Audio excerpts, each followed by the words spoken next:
Hello friends, welcome to vision classes. आज का अपना इन न्यूज टॉपिक है कई राज्यों में ब्लैक फंगस को एपिडेमिक या महामारी घोषित।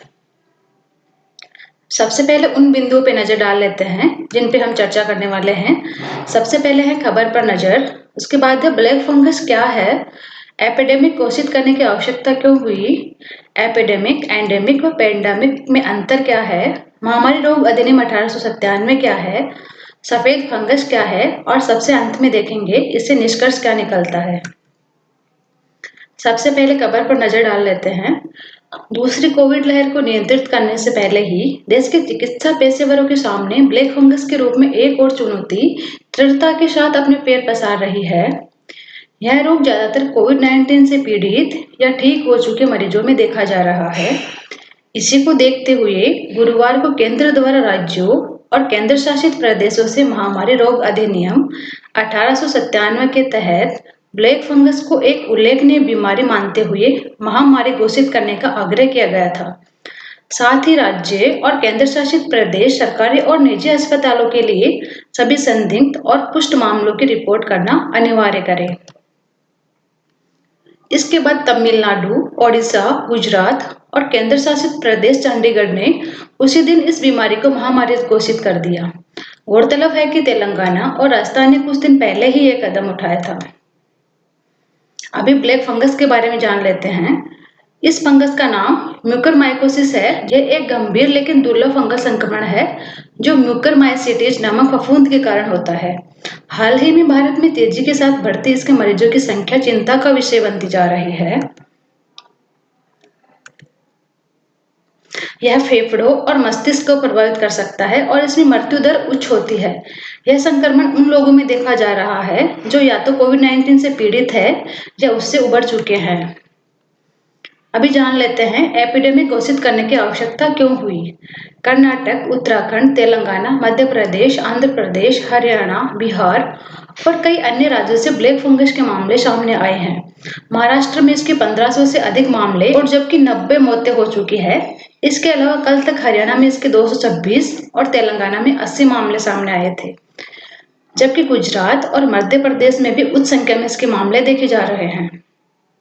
मौजूदा ब्लैक फंगस की तेजी के साथ देश के कई राज्यों में बढ़ते प्रकोप को देखते हुए इसके प्रसार की रोकथाम के लिए इसे एपिडेमिक घोषित करने की आवश्यकता महसूस की जा रही है, जिससे कि सरकार इसके लिए उपयुक्त उपाय कर सकेगी। अभी जान लेते हैं एपिडेमिक, एंडेमिक व पेंडेमिक में अंतर क्या है। सबसे पहले देखते हैं एपिडेमिक। महामारी शब्द का प्रयोग तब किया जाता है जब एक संक्रामक रोग मुख्य रूप से वायरल मूल का किसी दिए गए शहर, क्षेत्र या देश में और एक निश्चित अवधि के लिए बड़ी संख्या में लोगों तक पहुंचता है। कुछ चर्चित महामारियों में जीका वायरस, चिकनगुनिया, डेंगू बुखार, टाइफाइड, सॉर्स और पश्चिम अफ्रीका में इबोला महामारी आदि शामिल है।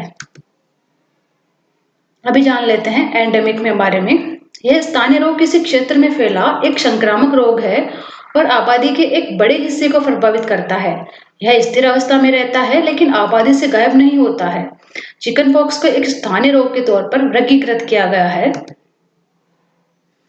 अभी जान लेते हैं पेंडेमिक के बारे में। पेंडेमिक तब होता है जब एक महामारी राष्ट्रीय सीमाओं से परे एक महाद्वीप में या दुनिया भर में फैल जाए। इसमें गंभीर बीमारी की स्थिति बनती है जो एक व्यक्ति से दूसरे व्यक्ति में आसानी से फैल जाती है, इसलिए इसका प्रभाव एक बड़े भौगोलिक क्षेत्र में हो जाता है। इतिहास में कई विनाशकारी पेंडेमिक रही है, जैसे ब्लैक डेथ या प्लेग, स्पेनिश फ्लू, चेचक और वर्तमान में एड्स, तपेदिक, इबोला, स्वाइन फ्लू और बर्ड फ्लू आदि। अभी जान लेते हैं एपिडेमिक डिजीज एक्ट 1897 क्या है। अधिनियम को खतरनाक महामारी को रोकने के मकसद से लाया गया था। जब राज्य सरकार का किसी समय यह समाधान हो जाए कि पूरे राज्य या उसके किसी भाग में किसी खतरनाक महामारी का प्रकोप हो गया है या होने की आशंका है, तब राज्य सरकार यदि यह समझती है कि मौजूदा विधि के साधारण उपबंध इसके लिए पर्याप्त नहीं है, तो वह ऐसे उपाय कर सकेगी या ऐसे उपाय करने के लिए किसी व्यक्ति से अपेक्षा कर सकेगी या उसके लिए उसे सशक्त करेगी और जनता द्वारा, किसी व्यक्ति द्वारा या व्यक्ति के किसी वर्ग द्वारा अनुपालन के लिए किसी सूचना द्वारा ऐसे अस्थायी विनिमय बना सकेगी जिन्हें वह उस रोग के प्रकोप या प्रसार की रोकथाम के लिए आवश्यक समझे। यूनियन कैबिनेट ने बीते साल एपिडेमिक डिजीज एक्ट 1897 में संशोधन के लिए एक अध्यादेश को मंजूरी दी थी। अध्यादेश में सुनिश्चित किया गया था कि महामारी जैसी किसी भी स्थिति में हेल्थ केयर वर्कर्स के खिलाफ किसी भी रूप में की गई हिंसा और संपत्ति को पहुंचाए गए नुकसान के लिए जीरो टॉलरेंस है।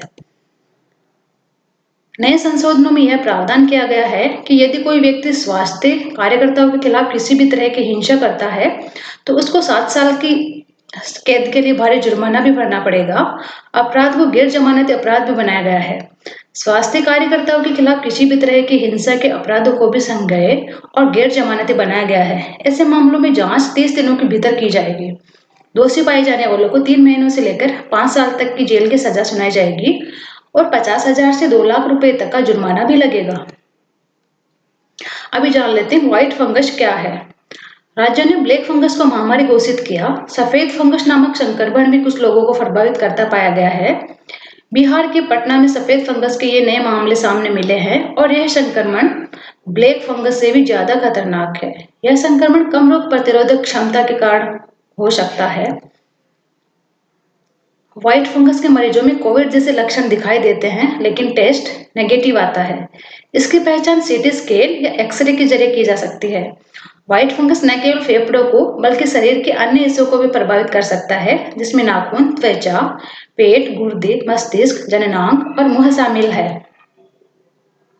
जिन लोगों की इम्यूनिटी कमजोर है, जैसे मधुमेह, कैंसर के रोगी और जो लंबे समय से स्टेरॉइड ले रहे हैं, उन्हें विशेष ध्यान रखना चाहिए क्योंकि उनमें रिस्क ज्यादा है। यह उन कोरोना वायरस रोगियों को भी प्रभावित कर रहा है जो ऑक्सीजन सपोर्ट पर रहे हैं। अभी देख लेते हैं इससे निष्कर्ष क्या निकलते हैं।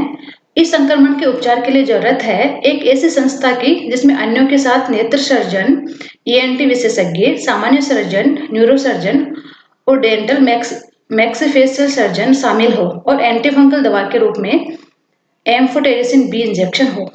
इस बाबत इंडियन मेडिकल एसोसिएशन द्वारा प्रधानमंत्री नरेंद्र मोदी को पत्र लिखकर पात्र दवा कंपनियों को एम्फोटेरिसिन बी के निर्माण की अनुमति देने का आग्रह किया गया है।